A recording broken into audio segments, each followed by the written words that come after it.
Welcome to the Heart Rate Variability Podcast. In this podcast, we discuss the exciting science behind HRV and how you can apply it to your own health and the work that you do. Just a note, this podcast does not replace medical advice, and if you're going to apply this to your own life or others, please consult with a medical provider. Thank you and enjoy the show.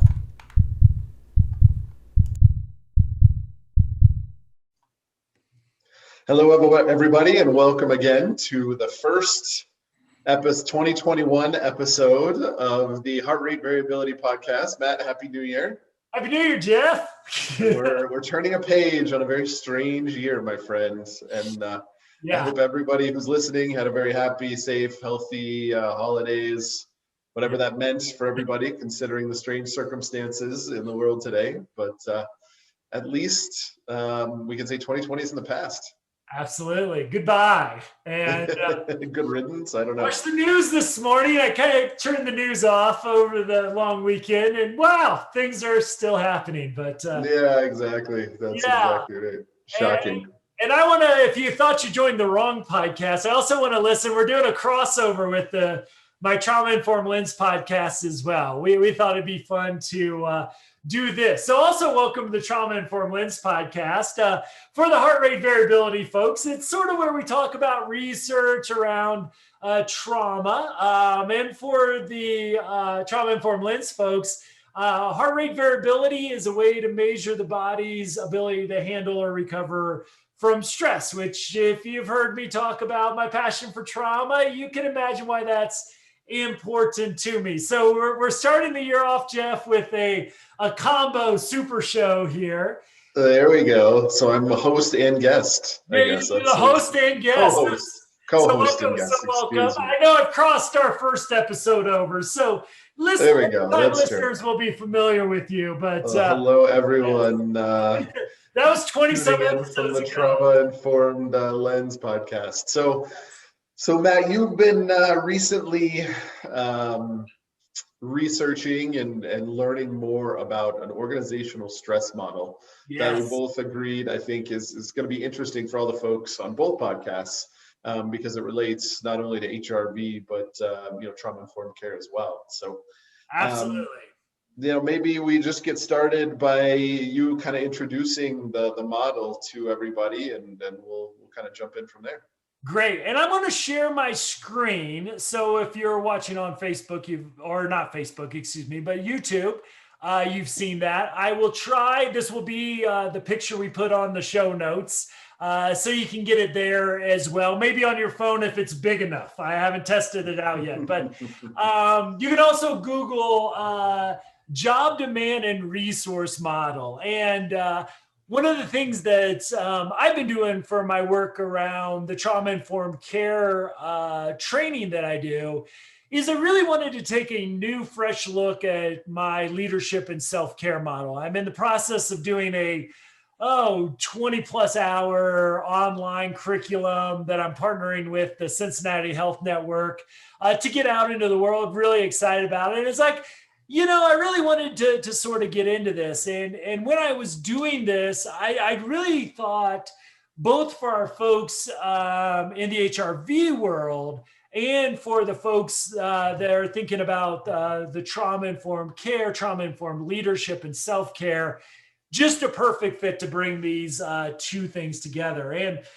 really what I was looking for is, where has the research gone since I've really last dove into the leadership model and the popular leadership culture? It's interesting. And I would love the listeners to reach out to me when you hear me say this next word is there hasn't been like the transformative leadership books lately. I was sort of in my master's of business administration program when Jim Collins was coming out with his work, Gallup was coming out. And so I really wanted to refresh this and didn't find a lot, which forced me then to dive deeper. And part of that dive got me to this job demand and resource model, which I really fell in love with pretty quickly because I always love easy structures to think about complex things. One of the reasons I love heart rate variability is,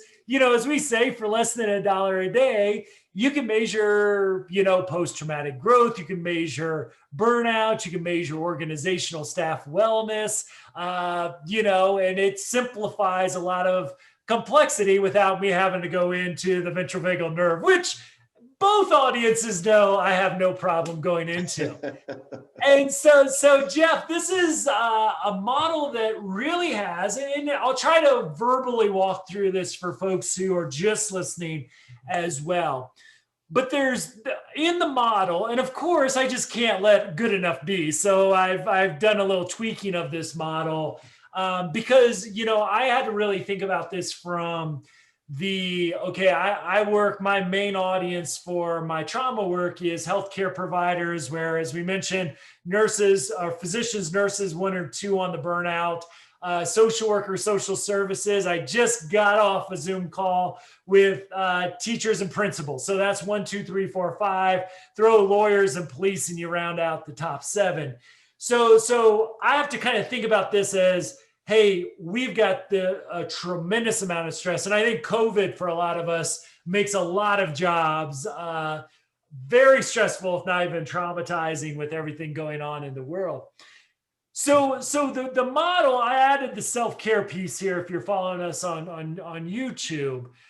So I'll start out just where the model starts, and that's with job demands and job resources. And I love the simplicity of this. So job demands are what is required from you to basically be successful at your job.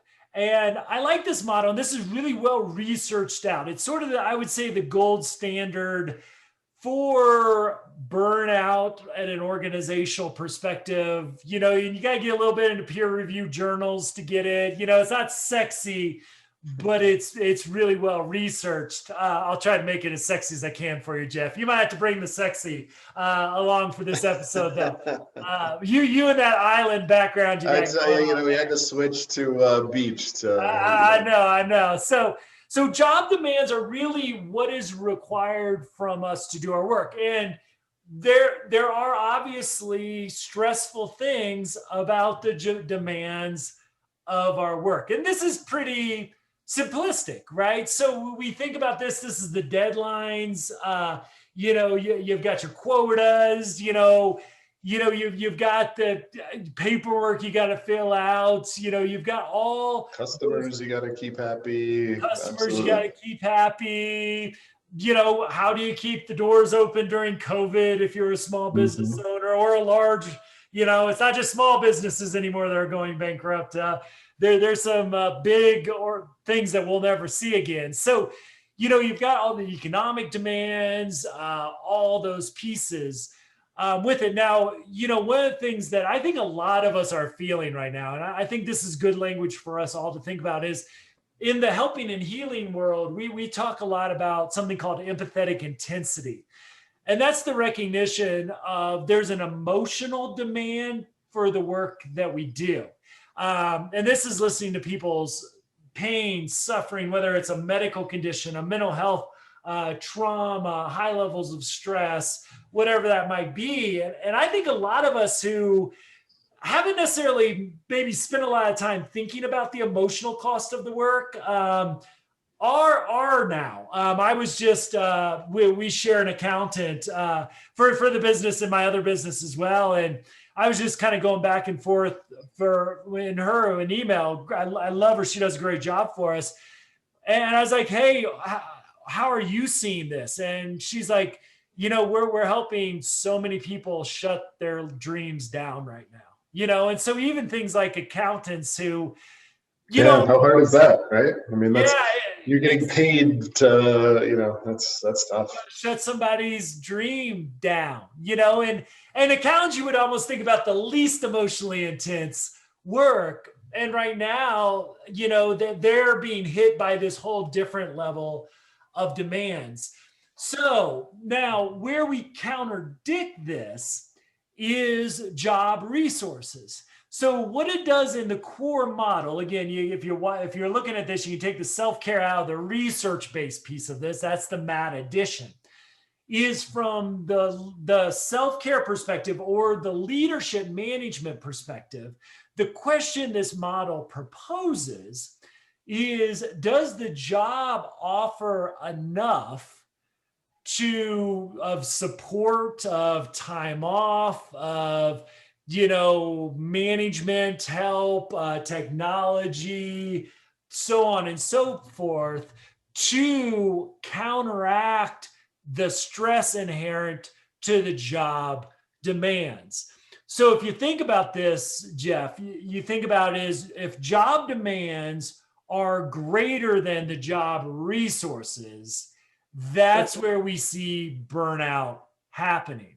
If the job resources are greater than the job demands, that's where we see in the model organizational engagement happening. Engagement being I'm connected to the work, I care about the work, I'm dedicated to getting good outcomes, I'm here to give everything I got, that sort of thing. So I would love to get your thoughts, just, because I know our business life and experiences is quite diverse between the two of us, is when we talk about this simple equation that again has a lot of great research to back it up, is job demands greater than job resources, burnout.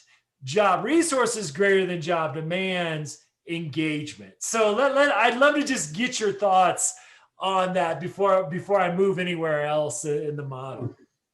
Yeah, but I think it completely and totally makes sense. I think it's pretty intuitive. I think the interesting thing is, how do you define resources? Because I've been at places that are very small.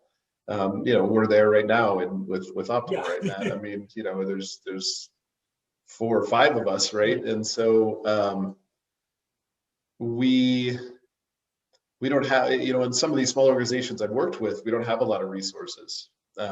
But the resources that we do have, I guess I shouldn't say we don't have a lot of resources. We don't have, the stereotypical corporate resources of, this the perk or table, this thing, the free masseuse, or the, whatever it is, the access to different types of services or resources, or those kinds of things. And so none of those necessarily, but the resources that we did have are each other.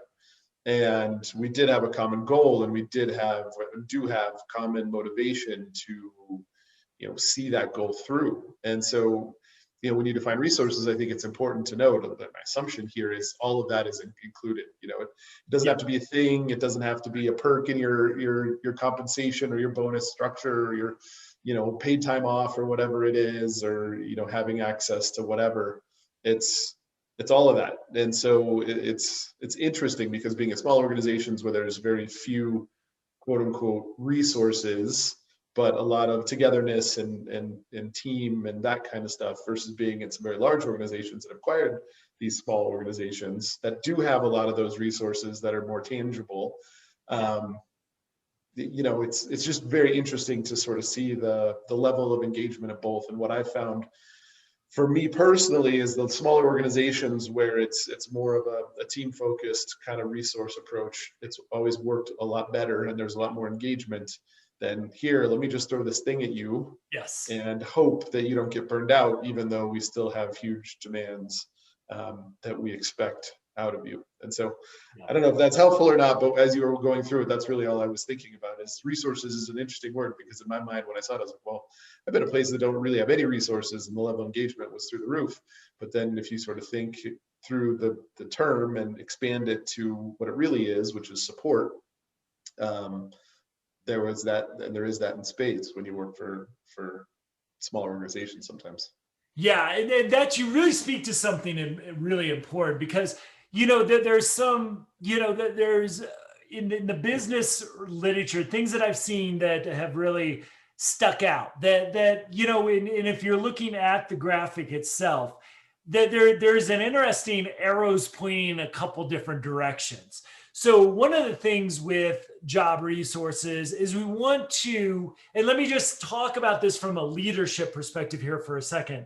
We want to think from a leadership perspective, how do we mitigate the amount of stress inherent to the work? Not stop the stress, because the stress is inherent to the job that you do, but how do we build supports around this? So part of that is the support you get from leadership, right? That you've got a, I don't know, open door policy or whatever the heck you want to call it, a supportive supervisor, that you've got things like paid time off, that you've got a livable wage, there's some real concrete, one of the things I had to think about a lot when I started to think about this is some of it's just having worker friendly human resource policy, right? Having some of the basic needs met. And I work in a field where earning a livable wage doesn't always happen, because of the lack of resources there. So on one hand, the job resources we can think about this is, are we able to mitigate as much as possible the stress that we are putting on our workforce? And I think that that's just a really nice, tangible exercise to look at this. But then there's the other line coming down too. And this kind of brings us to that second equation is, if the stress overwhelms the amount of resources, we're in trouble. Now I'm going to go throw self-care in there, but I'm going to save that a little bit. So there'll be other factors in here. I'm going to confuse this simple, beautiful model a little bit. But the other thing with the job resources is there's things, and I'll just use an example of one, like a shared vision, right? So a shared vision, sort of borrowing, kind of, I love Jim Collins' concept. Basically, I could just stop as I love Jim Collins, but his concept of the big, hairy, audacious goal. Like, I love that, the BHAG. And what he says is great organizations have this, I always like to say it's kind of like a professional football team saying, we're going to win the Super Bowl. Well, how often does the typical team win the Super Bowl? The answer is, unless you're the freaking Patriots, not very often, right? Like, as a Colts fan, you're lucky to get one a decade or one every 20 years. No, we get one. You just stop at one. You don't have to really put the decade in there. Phillips Rivers is now leading us to the promised land. Anyway, don't get me started. So the and you guys had Peyton Manning, so you are in better boat than most. But and then we shared it with the Broncos, and Anyway, we digress. So John, like something like a shared vision is actually maybe going to add a little bit to your job demands, because what a BHAG requires is all us to really work at our best. So it's not just showing up and meeting your job description. And I'm always cautious of the term above and beyond, because sometimes that gets translated into working an extra 10 hours and then your staff's all burned out and right. You've misjudged this equation. So this is the fine dance of leadership, but like shared values is another thing. I always like to think about shared vision is our Super Bowl. Shared values tell us how we act, how we make decisions, what won't we act against and to stay ethical. So on one hand, there's the area of the job resources that say, hey, I'm going to try to mitigate stress. Then there's the strategies like the shared vision. Other things like I would say building trust, psychological safety all come out in the resource, creating a healthy, functional, psychologically healthy work environment. All those things also lead to engagement. So we're looking at the job resources as both how do we mitigate stress, and then how do we do things that really promote engagement, which if you follow the model out, then leads to increased motivation, positive outcomes. The other thing that the job demand piece does, because that job demand area goes down there too. And one of the things that really from a leadership perspective kind of stuck out to me is the research around like organizational and job fit is, do you have somebody in a position where they can succeed with their current, kind of talent and skill set. I always like to say I can train for skills, so I can build that up over time. But things like organizational fit can also be really crucial for job demands to promote engagement as well. So it gets a little complex, and you can kind of go into a rabbit hole of these. I mean, they're only 4 arrows, but they can kind of really deviate into this. But I really think if we look at this very simply for this episode, and then I like to expand it on others, is job demand. So the stress inherent to the work. And for those of you for the Trauma Informed Lens podcast, and if it works for you with the heart rate variability listeners as well, understanding the psychological costs that might have. Does your job give you enough in return to keep yourself out of burnout? And we talked about, I like to do a 4-stage model of burnout. So the first stage being exhaustion, right? So do we have enough to keep ourselves out of that exhausted state? As it goes forward, we feel shame and guilt because we're not giving our best selves. That can lead to cynicism and callousness, and actually mental health and physical health crisis is well documented in the research.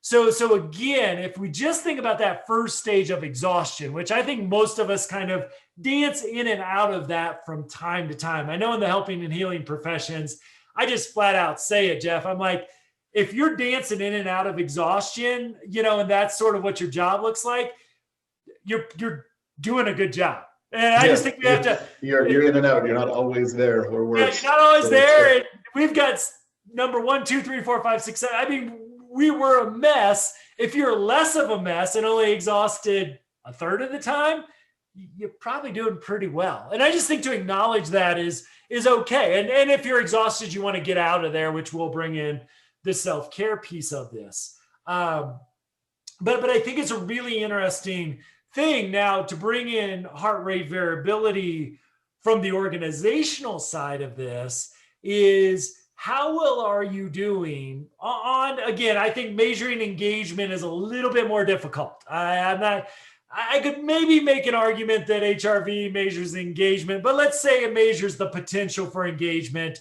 to occur, because there needs to be a lot about the environment that also again, shared vision, goals, expectation. There's a lot of other things that go in there. But what I think about is if you're looking at the picture with us is job demand arrow to burnout, and how well are job resources doing to mitigate that stress. So if you think about this from heart rate variability, again, as a measure of how well our body is handling or recovering from stress, what we should do, and this oversimplifies it just a tad, but if we take the average person, so I'll just use Jeff as an example.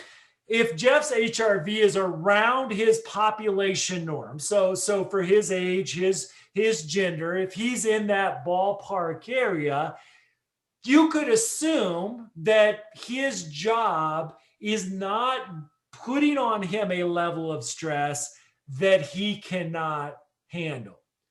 So there we have using HRV to really look at how, for Jeff specifically, how well the job resources are mitigating the stress from the job demands. And again, if we get a 7-day average, we got a little better data, 30-day average. Now Jeff's got his own baseline. So his changes in demand, Jeff, because he always does, gets promoted, so there's change of demands. How's that impacting his ability to stay out of burnout?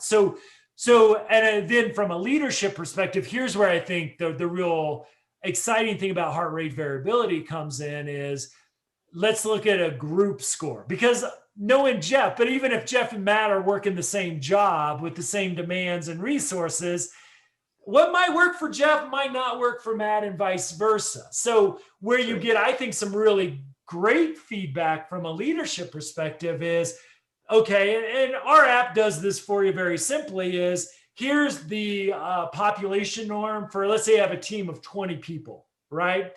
So here's the population norm for all the averages of that people. So this is where your group should be operating.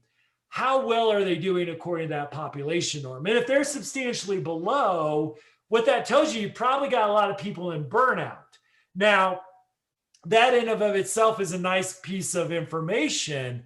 But then you go back in this model and you can start asking the question, how since I got some data now to show a higher level of burnout than I'm comfortable in, because if you follow this out, declining mental, cognitive, social, emotional health leads to worse outcomes for businesses, is how do I better balance the resources to do a better job of helping my workforce handle stress? Because of what that group tells you, Jeff, I believe, is that there's systematic issues inherent. Now, let's say 19 out of 20 people are doing great, but Matt is just a train wreck. Well, that might be where some self-care discussions come in, but just think about a leader getting that level of information. Now, I see that what we're doing is working.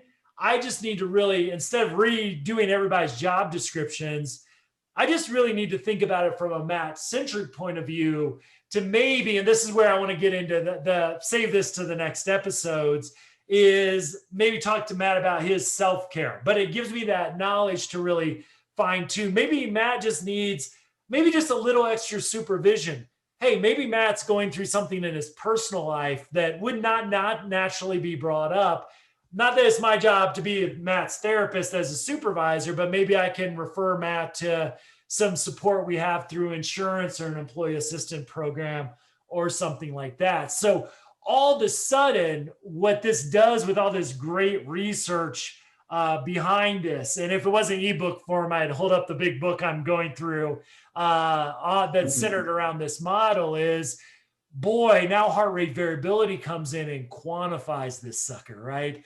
Heart rate variability says, how, is your team, is your organization in the burnout arena, right? Because that's what that group data versus population norm can start to show us. We want to ask more questions, but the data gives us something really concrete to really work off of. And I think that's the exciting addition to HRV.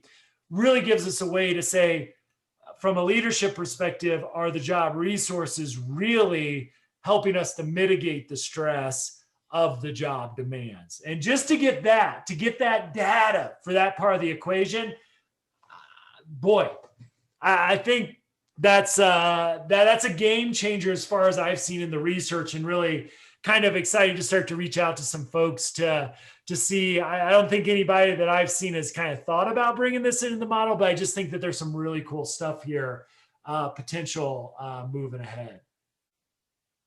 Absolutely. I mean, if you're studying this and you're trying to put this into practice, why wouldn't you want to have a way to quantify the impact and to be able to make better decisions based on data as opposed to intuition, especially when you don't have a lot of background in it? And getting back to our conversation earlier, you talk about self-care being part of this, but the job resources as well, as a leader, as a manager, as a supervisor, whatever you are, the resources that you provide to your employees are going to have a variety of impact depending upon who they are, their personality, what matters to them. So, being able to understand the effect of saying, hey, this set of resources is impacting 4 or 5 employees the same way, but this other person doesn't seem to be working. Let's look at other ways to provide them with support they need to keep them engaged and not, stay in a pattern of burnout. So, I think that, you can approach that from various sides, and they sort of blend together, self-care, the resources provided, especially when you're working as a team, it all sort of comes together. So yeah, absolutely. And I want to hold the self-care piece, I think, is what, in some ways, because this is an organizational leadership model, has not, I haven't seen a whole lot of that explored, because I think what we miss in the business world, and I'll get nerdy, I think this goes back to Frederick Taylor, actually, who just saw us all as part of cogs in a machine that, are easily replaceable. And I think that mentality still, is alive and well in many aspects and corners of the business world. Is that you just kind of, we don't focus on what the person walks into the day with. What sort of level of wellness does that person, because what's really hard here, if you don't have something like heart rate variability, one is, let's say we don't have it. I'm going to realize that Matt is struggling. According to this model, the end negative outcomes, now I see Matt's performance dropping, which is probably delayed by weeks, if not months, based on how you collect data. And maybe Matt, I'm going to use some Jeff language here. Maybe I close a big sale so my numbers look better, which allows me to kind of skirt a little bit more or longer. I don't know what I'm talking about there. But now you get lucky. Currently, all I got is the negative outcomes to finally identify Matt. Well, what if we could give you data as a leader, but also as a worker to say something's not going right or something's changed, right? Something's changed in the environment. So my team is trending or Matt is trending in a negative direction. I want to get you maybe in the exhaustion phase of burnout so we can strategize how to get you back into health, wellness, engagement.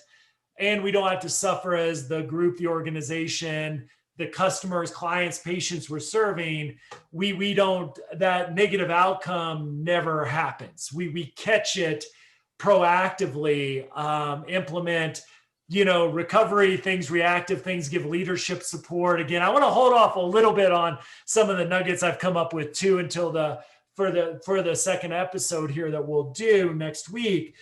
But I really just think that this gives you HRV. If you think about that job demand to burnout, if we can measure that with heart rate variability, we can just stop a lot of burnout for progressing to levels that end up in HR disciplinary action or somebody getting laid off or customers, clients, patients getting misdiagnosed by their physician or a teacher not being able to run a decent classroom or whatever it might be. So I just got really excited about this when, hey, if we can quantify that burnout stage and really quantify the wellness, the engagement, now all of a sudden we're bringing a whole different level to this model.